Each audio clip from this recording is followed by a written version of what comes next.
আমাদের এই প্রিয় মাতৃভূমি বাংলাদেশকে নিয়ে বারবার ষড়যন্ত্র রচিত হয়েছে। বন্ধু বেশি শত্রু দেশ থেকে বারবার এই দেশকে আক্রান্ত করা হয়েছে। ষড়যন্ত্রের নির্নকশা বাস্তবায়নের পথে তারা বারবার ফোন দিয়ে গেছে। আমাদেরকে সচেতন থাকতে হবে, আমাদেরকে তাদের বিষয়ে সজাগ থাকতে হবে। এই স্বাধীনতা আমরা অর্জন করেছি, এই স্বাধীনতা আমরা ঐক্যবদ্ধভাবে রক্ষা করতে হবে। কোনোভাবে এই দেশের ইসলামকে নিয়ে, এই দেশের মানুষকে নিয়ে, এই দেশের মানুষের ইজ্জত সম্মানকে নিয়ে ছিনিমিনি খেলতে দেওয়া হবে না।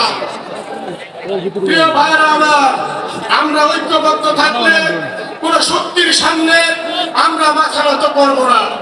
আমাদের দরকার আবু বকর রাদিয়াল্লাহু আনহুর মতো ন্যায় বিচারক শাসক, আমাদের দরকার উমরে ফারুকের মতো শাসক, আমাদের দরকার উসমান রাদিয়াল্লাহু আনহুর মতো নরম হৃদয়ের সাহাবী, আমাদের দরকার হযরত আলী রাদিয়াল্লাহু আনহুর মতো তরবারি।